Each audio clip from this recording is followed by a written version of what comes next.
Hello दोस्तों, स्वागत है आपका ट्रिबेक स्टडी पॉइंट में। आज हम फिजिक्स के कंसेप्ट क्लास का पार्ट 2 वीडियो लेकर आए हैं, जिसमें हम अभी तक गुरुत्वाकर्षण के विरुद्ध गति हम पढ़ चुके थे। ये पार्ट हम अगले पार्ट डिस्कस करेंगे। उससे पहले हम आपको याद दिला दें कि अगर आपने पिछले वीडियो नहीं देखा है तो कृपया जाकर पिछला वीडियो देख लें, तभी आपको ये अगले वीडियो समझने में आसानी होगी। आइए हम शुरू करते हैं। आज का हमारा पहला टॉपिक जो है प्रक्षेप्य गति है, यानी प्रोजेक्टाइल मोशन। प्रोजेक्टाइल मोशन हमारा होता है कि ये डिफिनीशन बोल रहा है कि जब किसी वस्तु को धरातल के साथ किसी कोण पर फेंका जाता है तो उसकी गति को प्रक्षेप गति कहते हैं। यानी कि अगर ये पृथ्वी है और यहाँ से किसी वस्तु को अगर हम फेंकते हैं, ये हॉरिजॉन्टल लाइन है, तो जिस हम एंगल पे फेंकते हैं थीटा पे, तो उस जाकर वस्तु जो गिरेगी, तो इसी एंगल पे जब पृथ्वी से हम किसी वस्तु को फेंकते हैं तो वही हमारा प्रक्षेप्य गति होता है, यानी प्रोजेक्टाइल मोशन करता है। जिस वस्तु को हम फेंकते हैं, मान लीजिए थीटा एंगल से पृथ्वी से हम किसी वस्तु को फेंके, तो प्रोजेक्टाइल मोशन करते हुए वो किसी दूसरे पॉइंट पर जाके गिरेगी। यही हमारा प्रक्षेप्य गति है। आइए इसके हम अलग अलग पॉइंटों को डिस्कस करते हैं। इसके एग्जाम्पल है धनुष। जैसे धनुष से तीर निकला हुआ है, या तोप, या भाला, या ETC। पहला हमारा इसमें पॉइंट है कि परास। परास होता है यानी रेंज। रेंज वो होता है कि जैसे मान लीजिए ये हॉरिजॉन्टल लाइन हो गया, यहाँ से आप किसी वस्तु को फेंके, यानी थीटा एंगल पे यहाँ से किसी वस्तु को फेंक दिए आप, यहाँ से थीटा एंगल पे। वो वस्तु अगर यहाँ से गई और यहाँ जाकर वो जहाँ गिरेगी, उस पॉइंट से लेकर और जिस पॉइंट से आप फेंके थे, उस पॉइंट के बीच के दूरी को ही हम परास कहते हैं, यानी रेंज कहते हैं। जिस पॉइंट पे वो जाकर गिरेगी, मान लीजिए इस पॉइंट से वो फेंके गई और इस पॉइंट पे जाके गिर गई वस्तु, तो इसी के बीच के डिस्टेंस को हम रेंज कहते हैं। और इस रेंज को निकालने का एक फार्मूला जो दिया हुआ है, रेंज निकालने का फार्मूला जो होता है वो R बराबर U² साइन 2 थीटा बाई जी, यानी U² साइन 2 थीटा बाई जी। हमारा जो U है, आप जानते होंगे कि ये इनिशियल वेलोसिटी है, यानी प्रारंभिक वेग है। और साइन वह है जिस एंगल से फेंका जाता है, उसका हम साइन 2 थीटा लेंगे। उसके बाद जी का वैल्यू आप जानते हैं 9.8 मीटर पर सेकंड स्क्वायर होता है। इससे हम आप R निकाल सकते हैं, यानी रेंज यानी परास निकाल सकते हैं। और परास के रिलेटेड कुछ पॉइंट दिया हुआ है, आइए उसको हम डिस्कस कर लेते हैं। पहला जो पॉइंट हमारा है, बोल रहा है अधिकतम रेंज प्राप्त करने के लिए 45 डिग्री कोण होना चाहिए। यानी ये बोल रहा है कि अगर आप किसी वस्तु को, ये हॉरिजॉन्टल लाइन है, यहाँ से किसी वस्तु को फेंकते हैं और यहाँ जाकर ये वस्तु को हम गिराना है सबसे अधिकतम, तो किस एंगल पर आप इस वस्तु को प्रक्षेप करें कि सबसे अधिकतम दूरी पर जाए। तो मान लीजिए ये थीटा एंगल पर आप प्रक्षेप कर रहे हैं किसी वस्तु को, तो सबसे पहले इस फार्मूला में जो R है वो किस किस पर डिपेंड कर रहा है। एक U पर डिपेंड कर रहा है और थीटा पर डिपेंड कर रहा है। तो U तो आपका इनिशियल स्पीड है, और थीटा पे मेन जाकर डिपेंड कर रहा है कि आप किस एंगल पर फेंकेंगे। तो आप जानते होंगे कि साइन थीटा का जो वैल्यू होता है, आपको मैंने बताया है कि -1 से लेकर +1 के बीच में होता है। यानी अधिकतम वैल्यू जो होता है +1 होता है। तो यहाँ पे जो साइन थीटा का में अधिकतम वैल्यू लेने के लिए हमें साइन 90 डिग्री किसी तरह करना होगा। यानी साइन 90 डिग्री करने के लिए यहाँ पे जो साइन 2 थीटा है, यहाँ साइन 90 डिग्री करने के लिए 2 थीटा है, तो थीटा का वैल्यू हमें 45 रखना पड़ेगा, तभी साइन 90 हो पाएगा। तो साइन 90 होते ही साइन 90 का वैल्यू 1 होता है, जो कि हमारा साइन का अधिकतम वैल्यू मिल जाएगा। इसी के चलते हमारा 45 डिग्री पर जो होता है वो प्रक्षेप में रेंज होता है, यानी जो परास होता है वो अधिकतम पाया जाता है। इससे रिलेटेड एक क्वेश्चन दिया हुआ है, आइए उसको हम सॉल्व कर लेते हैं। क्वेश्चन यह है, बोल रहा है कि एक माला को 10 मीटर पर सेकंड रफ्तार से 30 डिग्री कोण से फेंका जाता है, तो रेंज क्या होगा। तो रेंज हम निकालेंगे R बराबर, हमारा U कितना दिया है 10 का स्क्वायर इंटू साइन 30। साइन 30 का वैल्यू आप जानते होंगे, साइन डिग्री के मतलब कि 30 डिग्री दिया हुआ है, यानी साइन 2 थीटा रखेंगे तो यहाँ पे हो जाएगा साइन 60, यानी 2 थीटा साइन 60 हो जाएगा। बटा जी 10 होता है, तो एक से एक 10 खत्म हो गया, और साइन 60 का वैल्यू होता है √3/2, यानी 10 इंटू √3 बाई 2, तो 2 से ये 5 मरतबे कट गया, यानी टोटल आपका आ गया 5√3, जो कि राइट आंसर होगा आर बराबर। आइए हम अब अगले स्लाइड में चलकर आगे के पॉइंट को डिस्कस करते हैं।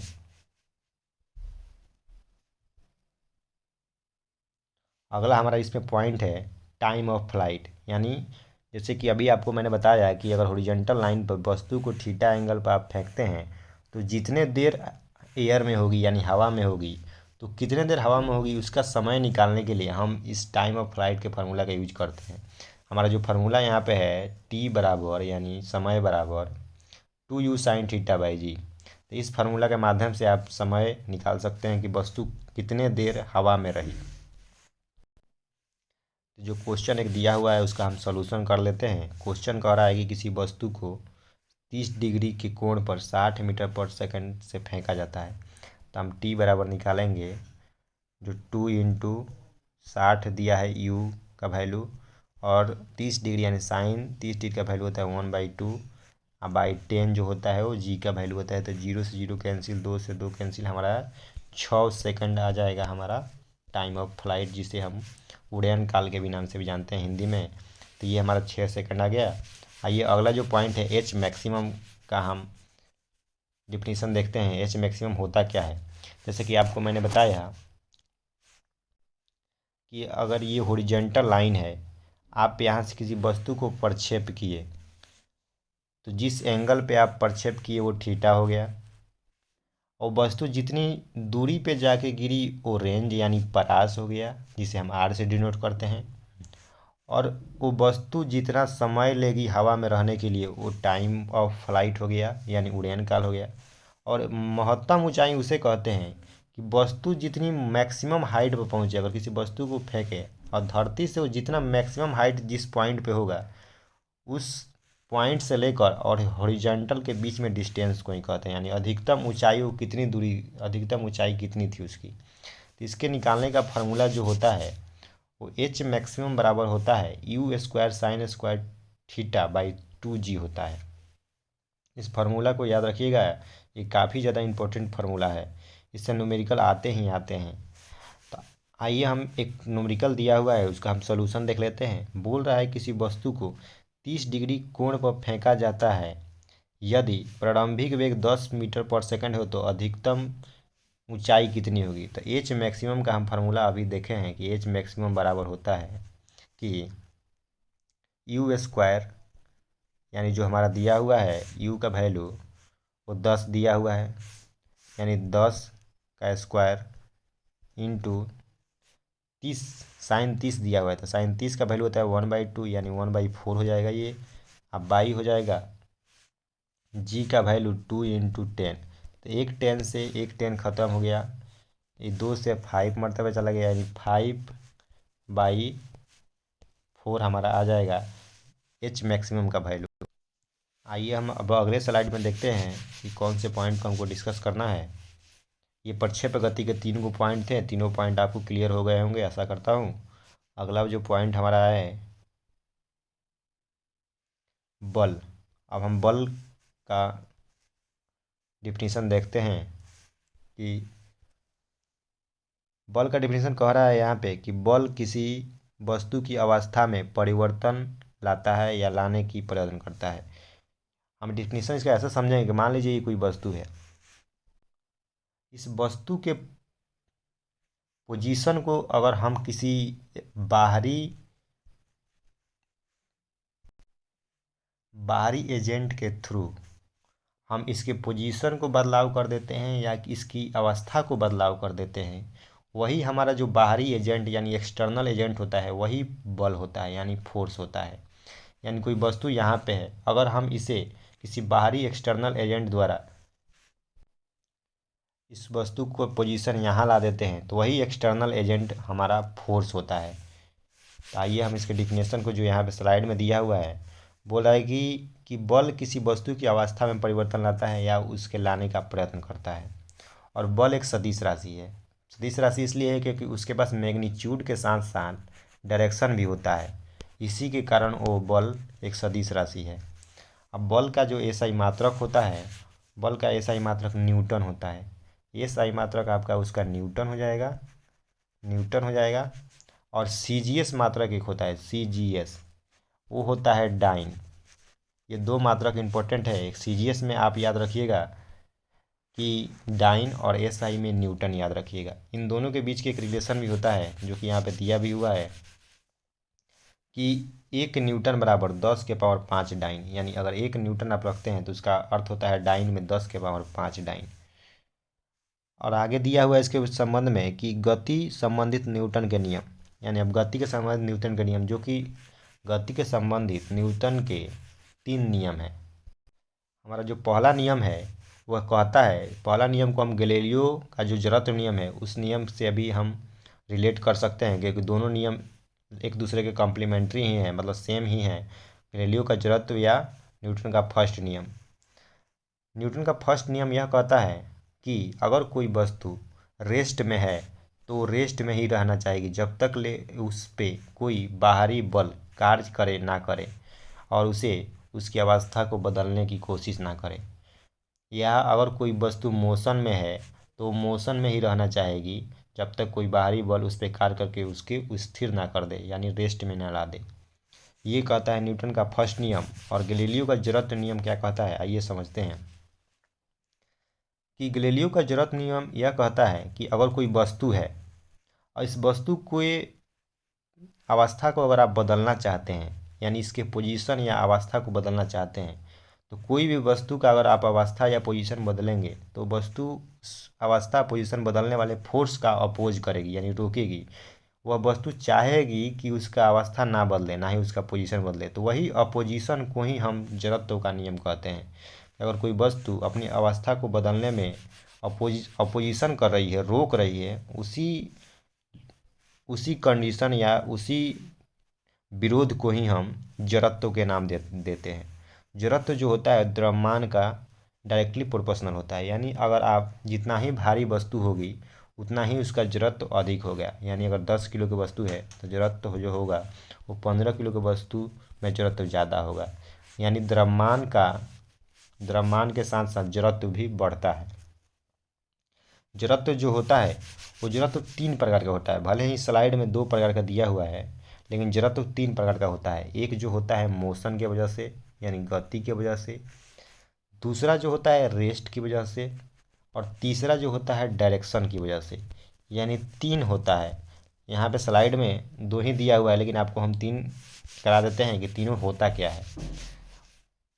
3 जो होता है, पहला जो हमारा है, यहीं पे देख लेते हैं, इस स्लाइड में पेज नहीं है। पहला जो गति का होता है, गति का उसे कहते हैं कि जैसे कोई वस्तु मान लीजिए गति में है, और जैसे कि बस होता है, बस में अगर आप बैठते हैं तो बस में बैठते हैं तो बस जो गति में होता है, जब अगर बस का ड्राइवर एक बाइक ब्रेक लगाए तो आप आगे की ओर झुक जाते हैं। यानी वहाँ पे जो आपका काम कर रहा है वो गति का जड़त्व ही काम कर रहा है, क्योंकि आप मोशन में थे और आप एक बाइक रेस्ट में आए, इसके कारण आपका शरीर जो है मोशन में रहना चाहता है। ये हुआ आपका गति का। दूसरा जो हुआ कि मान लीजिए कि आप बस में खड़े हैं और बस भी खड़ी है आपके रिस्पेक्ट में। अब बस एक अचानक चलना शुरू करे तो आप पीछे की ओर झुक जाते हैं, यानी वो आप चाहते हैं कि आप रेस्ट में ही रहें, इसी के कारण आप पीछे की ओर झुक जाते हैं। ये हुआ रेस्ट का एग्जाम्पल। और दूसरा जो हमारा एग्जाम्पल है कि अगर आप इस रोड पे जा रहे हैं, बस इधर जा रही है, अगर बस का ड्राइवर एक तीखी मोड़ लेता है बाएं साइड तो आप दाहिने की ओर झुक जाइएगा। यह होता है हमारा गति का दिशा का नियम जो होता है डायरेक्शन वाला। ये तीनों नियम आशा करता हूँगा कि आप समझ गए होंगे पूरी तरह। आइए अगले स्लाइड में इसके एग्जाम्पल दिए हुए हैं जो कि हम समझ लेते हैं। एग्जाम्पल, पहला जो एग्जाम्पल है कि दरी, कपड़ा तथा कंबल के झाड़ने से धूल निकलता है, वो रेस्ट का होता है। और दूसरा जो है अचानक गाड़ी से चलने वाले हाली के पीछे रुक जाते हैं। ये जो मैंने आपको अभी बताया, शीशे पर गोली लगी, जैसे कि शीशा ये है, और आप किसी शीशे पे अगर बंदूक से फायर करते हैं तो जहाँ से गोली गुजरेगी वहीं का शीशा निकलेगा, बाकी जो शीशा रहेगा वो अपने रेस्ट में ही रहेगा। यहाँ पे रेस्ट काम करता है और बाकी के शीशा पर कोई प्रभाव नहीं पड़ता है गोली का। या आप जानते होंगे एक एग्जांपल जो होता है कि गिलास रखा हुआ है, गिलास के ऊपर आप एक कार्ड रख देते हैं और उसके ऊपर एक सिक्का रख देते हैं। जब आप कार्ड को मारते हैं तो सिक्का जो है नीचे गिरता है। इसका अर्थ ये है कि जो सिक्का तो उसके ऊपर रखा हुआ था लेकिन वो रेस्ट में था, आपने कार्ड को मोशन में लाया लेकिन सिक्का को मोशन में नहीं लाया, इसीलिए वो रेस्ट में ही रहना चाहता है। ये एग्जाम्पल हो गया। आगे जो हमारा जड़त्व का गति का जो है उसका भी एग्जाम्पल दिया हुआ है कि अचानक गाड़ी से रुकने पर यात्री जो है आगे की ओर झुक जाता है, जो कि आपको मैंने बता दिया है। तेजी से दौड़ते हुए धावक को अचानक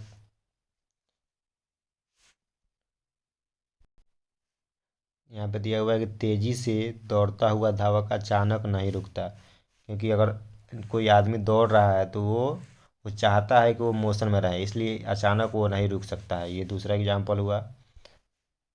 आइए अगले स्लाइड में देखते हैं। ये थोड़ा पेज चेंज हो गया है। अगला जो हमारा पॉइंट है वो न्यूटन का दूसरा नियम है। हमने पहला नियम पढ़ लिया, अब दूसरा नियम पढ़ेंगे। दूसरा नियम ये कहता है कि change of linear momentum is directly proportional to the applied force, यानी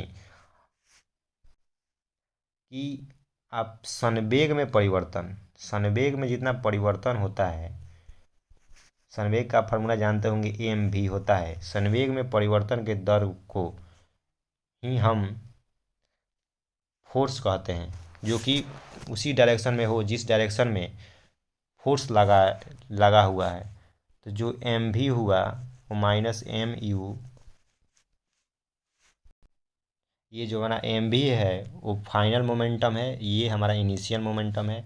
इसमें टाइम के रेस्पेक्ट में बदलाव हो रहा है, यानी एम हम यहाँ से कॉमन लेंगे तो भी माइनस यू बाई टी आ जाएगा। यानी भी माइनस यू बाई टी आपने फार्मूला पढ़ा होगा, ये एक्सेलरेशन का फार्मूला है। तो ये हमारा चेंज इन जो मोमेंटम होता है, तो ये हमारा फोर्स बराबर हो जाएगा एफ बराबर, हमारा यहाँ से इसको हम क्लियर कर लेते हैं कि एफ बराबर एम ए फार्मूला होता है। ये फार्मूला ही आपको याद रखना है। ये जो डेरिवेशन दिया हुआ है, डेरिवेशन से आपको कोई मतलब नहीं है, आपको मेन फार्मूला पे फोकस करना है कि एफ बराबर एम ए होता है। और एक बात और बता दें आपको कि जो फर्स्ट लॉ था, यानी न्यूटन का जो फर्स्ट लॉ था, उससे हमको फोर्स का डेफिनीशन मिला था, यानी हमारा परिभाषा मिला था। सेकंड लॉ से हमारा फोर्स का फार्मूला मिल गया, आपने देखा होगा एफ बराबर एम ए। यही फार्मूला हम फोर्स का फार्मूला के रूप में जानते हैं। आइए तीसरा लॉ जो उसका हम डिस्कस कर लेते हैं। तीसरा लॉ बोल रहा है कि, तीसरा लॉ कहता है कि अगर किसी वस्तु पे आप बल लगाते हैं तो वस्तु भी आप पे बल बल लगाती है, यानी हर एक हर एक क्रिया के एक प्रतिक्रिया होती है। तीसरा लॉ यही कहता है, अगर आप किसी वस्तु पे बल लगाते हैं तो वस्तु आप पर भी बल लगाती है। आइए यहाँ पे डिफिनीशन में दिया हुआ है, इससे बल की प्रवृत्ति क्रिया प्रतिक्रिया action is equal to reaction जो होता है, इसके अनुसार प्रत्येक बल की बराबर एक विपरीत दिशा में प्रतिक्रिया लगता है। जैसे इसका एग्जाम्पल से हम समझते हैं कि नाव से उतरते पर नाव पीछे चली जाती है। जैसे कि नाव पर उतरते हैं आप, तो नाव पे से उतरिएगा तो नाव पीछे चल जाएगी, मतलब आप उस पर फोर्स लगाए तो नाव भी आप पे फोर्स लगाई। दूसरा जो एग्जाम्पल है कि बंदूक से निकली गोली पर झटका, अगर कोई बंदूक फायर जो है, बंदूक फायर करता है तो उसे भी झटका लगता है तब गोली जब निकलती है। तो इसका यही अर्थ है कि जब गोली निकली तो उधर फोर्स लगा तो उसके पीछे भी एक रिएक्शन फोर्स लगा। दूसरा जो है रॉकेट लॉन्च जब होता है, रॉकेट के नीचे बल लगता है जिस समय कारण वह ऊपर जाता है। जब रॉकेट उड़ता है तो उसके नीचे भी एक बल लगता है जिसके कारण ऊपर भी बल लगता है, जिसके कारण वो ऊपर निकलता है यानी उड़ता है। यहाँ पे दिया हुआ है नोट में, बालू पर चलना कठिन होता है क्योंकि वहाँ प्रतिक्रिया को बल कम होता है। बालू जो होता है उस पर आप चलिएगा तो वहाँ चलना जो है कठिन होता है। इसलिए कठिन होता है कि वहाँ प्रतिक्रिया बल जो होता है बालू का आपके शरीर पर वो बहुत कम होता है, इसी के कारण वहाँ पे चलना मुश्किल होता है। आइए हम अगले स्लाइड में चलते हैं। अगला स्लाइड में हमारा जो अभी अभी सेकंड लॉ में हम मोमेंटम शब्द का यूज सुने हैं, वो मोमेंटम का हम अभी यहाँ पे डिफिनीशन देखते हैं कि मोमेंटम क्या होता है, जिसे हम हिंदी में संवेग कहते हैं। संवेग उसे कहते हैं कि मोमेंटम को सबसे पहले पी से डिनोट किया जाता है। पी बराबर होता है एम भी, यानी मास गुने वेलोसिटी, यानी द्रव्यमान गुने वेग। इसी को हम मोमेंटम कहते हैं। एम पी बराबर एम भी हो गया आपका ये। यहाँ से हम इसका यूनिट निकालने की कोशिश करेंगे तो एम का यूनिट होता है केजी, अब भी का यूनिट होता है मीटर पर सेकेंड। तो हमारा यहाँ पे आ जाएगा इसका, अगर हम डायमेंशन यानी बीमा निकालें तो एम इसका हो गया, एल इसका हो गया, और पर सेकंड है तो टी पे -1 आ जाएगा। ये हो गया बीमा, जो कि यहाँ दिया भी हुआ है, यहाँ से आप समझ सकते हैं। और इसके बारे में इसके बाद एक अगला टर्म आता है इम्पल्स। इम्पल्स वो होता है कि किसी भी वस्तु पर किसी छोटे समय यानी फ्रैक्शन ऑफ सेकंड के लिए अगर कोई बल कार्य करता है, उसे ही हम आवेग कहते हैं। यानी जैसे कि आप देखे होंगे कि कैच, क्रिकेट में कैच लेते समय जो है, जो खिलाड़ी जो होता है वो अपने हाथ को पीछे खींच लेता है। उसका कारण ये है कि वहाँ पे वो उस बॉल का जो इम्पल्स है वो कम करना चाहता है, उसका आवेग जो है वो कम करना चाहता है ताकि उसे चोट ना लगे। तो इसका फार्मूला होता है इम्पल्स का F into delta T. Delta T का अर्थ होता है कि बहुत छोटा, यानी फ्रैक्शन ऑफ सेकंड के लिए। इसका एक जो एग्जांपल दिया हुआ है उसे समझ लेते हैं हम, कि कैच लेते समय खिलाड़ी अपना हाथ पीछे खींच लेता है, ठीक है, जो अभी आपको मैंने बता दिया। अचानक गिरने पर हड्डी का टूट जाना, यहाँ पे मिस्टेक है, हड्डी का टूट जाना अचानक गिरने पर। इसको दूसरा है सर्कस में कई ईंटों को एक बार में तोड़ देना, ये इम्पल्स का एग्जांपल है। अचानक ब्रेकर को तेज़ी से गाड़ी ले जाने पर झटका लगना, ये एग्जांपल हो गया आपका। आइए हम अगले स्लाइड में चलते हैं। आवेग का फार्मूला जो आपको मैंने अभी बता ही दिया कि बल इंटू टी होता है, यानी फोर्स इंटू टी, यानी बल गुने समय होता है। इसका हम निकालेंगे अगर ये थी तो इसका जो होता है केजी मीटर पर सेकंड हो जाएगा। यहाँ से अगर हम टी से गुना करेंगे तो एक टी से एक टी कैंसिल, यानी -1 हो जाएगा, यानी सेम उसके हो जाएगा MLT -1 हमारा हो जाएगा। इसका डायमेंशन, जो कि डायमेंशन यहाँ पे दिया हुआ है। आइए हम अगले पॉइंट को समझ लेते हैं, आवेग और संवेग में संबंध क्या है। आवेग और संवेग में संबंध है कि संवेग और आवेग दोनों एक की बीमा जो होती है वो समान होती है, यानी मोमेंटम और इम्पल्स की जो डायमेंशन होता है वो समान होता है। आवेग बराबर होता है बल गुने समय, जो कि आपको मैंने अभी बता ही दिया।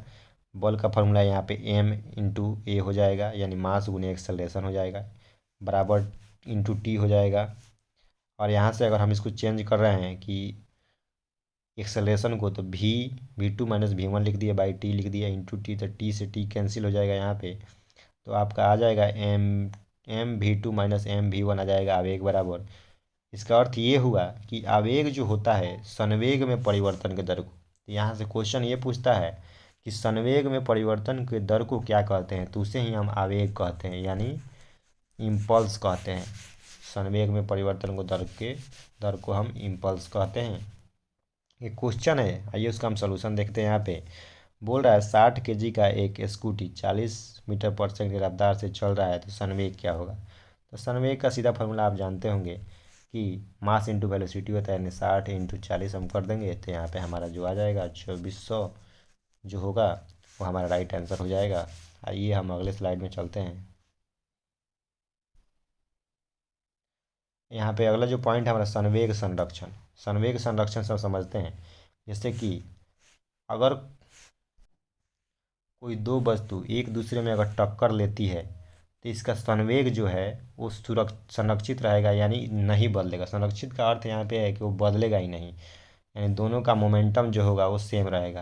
और न्यूटन का जो थर्ड लॉ था वो संवेग संरक्षण उसी न्यूटन के थर्ड लॉ पे काम करता है, जो कि यहाँ पे आइए इसका हम समझ लेते हैं। जैसे कि दो वस्तु है, ये यहाँ से जा रही है और ये इसके ओर आ रही है, और दोनों वस्तु एक दूसरे से टक्कर लेती है। तो जब टक्कर लेगी जब एक दूसरे से, इसका मोमेंटम जो है वो कंजर्व रह जाएगा, यानी नहीं बदलेगा। मतलब कि अगर मान लीजिए ये वस्तु ए है जिसका मास m1 है, और यहाँ पे फ्रेश हम लिख देते हैं कि वस्तु एक ए है, एक वस्तु ए है, ये वस्तु ए है, ये वस्तु बी है, ये ए और बी वस्तु हो गई। इसका मास m1 और इसका वेलोसिटी भी v1, इसका मास m2, इसका वेलोसिटी v2। तो ये दोनों का मोमेंटम बराबर होगा। जब भी ये वस्तु टक्कर लगाएगी तो इस दोनों का मोमेंटम बराबर हो गया, यानी m1 into v1 is equal to m2 into v2। इसके रिलेटेड एक क्वेश्चन दिया हुआ है, उसका हम सॉल्यूशन देख लेते हैं। बोल रहा है 1200 केजी का एक ट्रक 80 मीटर की रफ्तार से 200 केजी के टेम्पो में टक्कर लगाता है, तो टेम्पो की रफ्तार क्या होगी। तो हम यहाँ पे देखिए, हमको m1 दिया हुआ है, v1 दिया हुआ है, m2 दिया हुआ है, अब v2 निकालना है हमको। तो हम सीधे फार्मूला में रख देंगे, हमारा आंसर आ जाएगा। आइए यहाँ पे रख देते हैं 1200 इंटू 80 बराबर 200 इंटू v2। हमारा v2 रख देंगे तो हमारा v2 बराबर हो जाएगा, यहाँ बाटा में 200 जाएगा तो 2 जीरो से 2 जीरो कट ख़त्म, ये 6 आ गया था, 8 छः 48, यानी 480 के मीटर पर सेकंड के स्पीड से वो जाएगा। हमारा ये राइट आंसर हो गया। यहाँ पे कुछ पॉइंट दिया हुआ है, उसका हम डिस्कस कर लेते हैं। संवेग संरक्षण पे ही रॉकेट जो है वो संवेग संरक्षण पे ही काम करता है, रेखीय संवेग संरक्षण। ये जो हम पढ़ रहे हैं रेखीय संवेग संरक्षण है। एक आएगा एंगुलर मोमेंटम, जो हम आगे पढ़ेंगे आगे क्लास में। नदी में छलांग लगाते समय गोताखोर अपना शरीर सिकुड़ लेता है ताकि उसका कोणीय संवेग बढ़ जाए। ये पॉइंट आप याद रखिएगा कि कोई भी अगर नदी में छलांग लगाता है तो जो छलांग लगाने वाला जो व्यक्ति होता है वो अपना शरीर को सिकुड़ लेता है ताकि उसका कोणीय संवेग बढ़ जाए। आइए अगले पेज में चलते हैं हम। अगला जो पॉइंट हमारा है अभिकेंद्रीय बल। अभिकेंद्रीय बल हम ऐसे समझते हैं कि जैसे कि ये सर्किल है, इस ये पॉइंट है। अगर कोई वस्तु इस सर्किल पे, आप इस ऐसे समझिए इसको कि अगर आप कोई वस्तु लिए हुए हैं, इस रस्सी में आप किसी वस्तु पत्थर को बांधे हुए हैं और ये सेंटर मानकर इस वस्तु को ऐसे घुमा रहे हैं, तो जो ये वस्तु घूम रही है यही हमारा जो है वो सर्किल मोशन कहलाएगा, रोटेशनल मोशन जिसे हम कहते हैं। और इसके अंदर एक फोर्स लग रहा है, इसी को हम अभिकेंद्रीय बल कहते हैं, यानी सेंट्रीपिटल फोर्स कहते हैं। यहाँ पे डेफिनेशन दिया हुआ है, उसको हम पढ़ लेते हैं कि किसी वस्तु को वृत्तीय पथ पर घुमाने के लिए एक बल आवश्यक होता है, उसे अभिकेंद्रीय बल कहते हैं। आपको बता दिए कि अंदर की तरफ जो बल लगता है अभिकेंद्रीय बल, अब बाहर की तरफ यहाँ पे भी एक बल लगता है जिसको अपकेंद्रीय बल कहते हैं, यानी सेंट्रीफ्यूगल फोर्स। इंग्लिश में इसे अंदर वाले को सेंट्रीपिटल पेटल, अब बाहर वाले को सेंट्रीफ्यूगल कहते हैं। आइए इसके कुछ पॉइंट को हम समझ लेते हैं। पॉइंट है, यदि अभिकेंद्रीय बल का मान कम हो तो वस्तु का वृत्तीय पथ नहीं घूमेगा, यानी बल का मान कम होगा तो वृत्तीय पथ पर नहीं घूमेगा। अभिकेंद्रीय बल प्राप्त करने के लिए एक मोड़ पर सड़क को घुमाव की दिशा में झुका देता है। जैसे कि आप जाते होंगे, ये रोड है, अगर रोड थोड़ा सा अगर बेंड है तो आप झुक जाते होंगे एक साइड की ओर, अगर आप बाइक से जा रहे हैं तो वही हमारा जो है वहाँ पे जो काम करता है अभिकेंद्रीय बल काम करता है। अगला जो पॉइंट है कि पृथ्वी जो है सूर्य के चारों ओर चक्कर लगाता है, तो सूर्य के चारों ओर चक्कर लगाते समय उसे अंदर की तरफ जो बल लगता है पृथ्वी को, वही होता है अभिकेंद्रीय बल। आइए हम अगले स्लाइड में देखते हैं। इसका फार्मूला दिया हुआ है, तो आप जानते होंगे अभिकेंद्रीय बल है तो इसका फार्मूला भी एम ए से ही होगा। तो एम तो हमारा कांस्टेंट है, ये बदलता नहीं है। ई यहाँ पे बदल सकता है। यहाँ पे जो एक्सेलरेशन यानी त्वरण होगा वो हमारा ओ वाला एक्सेलरेशन नहीं होगा, यहाँ पे v² r एक्सेलरेशन होगा। ये हमारा एंगुलर एक्सेलरेशन इसे हम कहते हैं। यहाँ पे एम का वैल्यू यहाँ पे रख देंगे हम, तो यहाँ से हमारा ये फार्मूला आ जाएगा। अगर इसका जो दिया हुआ है, जो मॉडिफाई करके फार्मूला ये मंगाना चाहें हम, तो आइए हम अगले पेज में ले चल कर इसको फार्मूला को डेरिवेशन करते हैं। अगला पेज यहीं पे हम कर लेते हैं कि जहाँ पे v² r है, तो आपने इससे पहले एक फार्मूला पढ़ा होगा हमने पिछले वीडियो में कि v बराबर जो होता है r ओमेगा होता है, तो वही v का जो वैल्यू है यहाँ पे रख दिया गया है और r वैसे ही छोड़ दिया गया। तो r से एक r कैंसिल हो जाएगा, तो हमारा बच गया ओमेगा। यानी यहाँ पे देखते हैं कि r ओमेगा हम जिसका वैल्यू रखे हैं v का वैल्यू हम r ओमेगा रख देते हैं यहाँ पे, और नीचे r है तो हम ऊपर का जो दोनों वेव का स्क्वायर करेंगे हम। तो यहाँ पे जो कोष्टक दिया हुआ है, थोड़ा प्रिंटिंग टाइपिंग मिस्टेक है। यहाँ पे जो f बराबर जो दिया हुआ है एफ एम, जो r ओमेगा का ही स्क्वायर होगा सिर्फ, अब नीचे r होगा तो जब इसका स्क्वायर करेंगे तो m r square omega square हो जाएगा। r से r एक कैंसिल हो जाएगा तो हमारा बच जाएगा, आ जाएगा फाइनल आ जाएगा f बराबर mr ओमेगा स्क्वायर आ जाएगा, जो कि हमारा फाइनल फार्मूला यही है, जिसे हम यहाँ पे एक बार लिख देते हैं f बराबर r ओमेगा स्क्वायर और m। ये हमारा फार्मूला यहाँ से डेरिवेट करके आ गया। इसके एक दूसरा जो टर्म जो आपको मैंने बताया, बाहर की ओर जो बल लगता है उसे अपकेंद्रीय बल कहते हैं, यानी सेंट्रीफ्यूगल फोर्स कहते हैं। उसका डेफिनेशन यहाँ पे दिया है, वैसा बल जो केंद्र से बाहर की ओर लगता है उसे अपकेंद्रीय बल कहते हैं। अपकेंद्रीय बल का कारण यह है कि वॉशिंग मशीन काम करता है अपकेंद्रीय बल पे। दूध से मक्खन निकालना अपकेंद्रीय बल पे काम करता है। आइए अगले स्लाइड में चलते हैं। कुछ नोट पॉइंट दिया हुआ है, उसका हम डिस्कस कर लेते हैं कि वृत्तीय गति कर रहे किसी वस्तु का स्पर्श रेखा की ओर कार्य करता है, जिसका कारण रस्सी टूटने पर वस्तु स्पर्श की ओर चली जाती है। अगर मान लीजिए कोई वस्तु को आप ऐसे ऐसे सेंटर की तरफ घुमा रहे हैं, अगर वो वस्तु की रस्सी से अगर संबंध टूट गया तो वस्तु सीधे उस टेंजेंट से होते हुए, स्पर्श रेखा टेंजेंट आप जानते होंगे सर्किल का, जो कि किसी भी सर्किल के उसके सेंटर से 90 डिग्री पे काटती है, तो वो टेंजेंट से होकर वो वस्तु निकल जाएगी। यही कह रहा है इस नोट पॉइंट में। नोट पॉइंट हम समझ गए। अगला जो पॉइंट कह रहा है कि वृत्तीय गति कर रहे हैं किसी वस्तु का त्वरण केंद्र की ओर कार्य करता है, जिसके कारण अभिकेंद्रीय बल भी केंद्र की ओर कार्य करता है। यानी कोई वस्तु अगर गति कर रही है वृत्तीय, तो उसका जो त्वरण होगा वो भी केंद्र की ओर ही काम करेगा, और उसका जो बल होगा वो तो केंद्र की ओर काम करता ही है। हमारा अगला जो पॉइंट है वो है क्रिटिकल वेलोसिटी, यानी क्रांतिक वेग। क्रांतिक वेग वह वेग होता है, वह किंतु वेग कोई वस्तु की ऊर्ध्वाधर वृत्तीय पथ पर चक्कर पूरा कर ले, क्रांतिक वेग कहलाता है। ऐसे आइए हम सिंपल तरीके से आपको समझाते हैं। जैसे मान लेते हैं कि जैसे कि आप जानते होंगे बाल्टी में अगर हम पानी भरकर उसे हम ऐसे ऐसे सर्किल पे घुमाते हैं तो पानी एक बूंद भी नहीं गिरता है।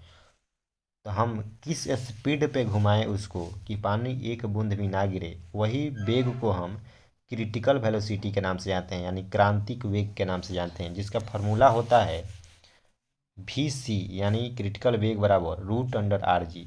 यहाँ पे जो R है वो आप उस सर्किल के वृत्तीय पथ पे जो घुमा रहे हैं, जिसका त्रिज्या क्या है वही R है, और G आप जानते हैं कि ग्रेविटेशनल एक्सेलरेशन है, यानी गुरुत्वीय त्वरण है। यहाँ पे नीचे एक क्वेश्चन दिया हुआ है, उस क्वेश्चन का हम सलूशन देख लेते हैं कि पानी से भरे एक बाल्टी को 5 मीटर लंबी रस्सी में बांधकर किसी वेग से घुमाया जाए तो वह एक बूंद पानी नीचे ना गिरे, तो वही भी हम C निकाल लेंगे √R(g). यानी हमारा R जो दिया हुआ है वो 5 दिया हुआ है, इंटू हमारा जो 10 रख देंगे इसका वैल्यू, यानी √50 आ जाएगा।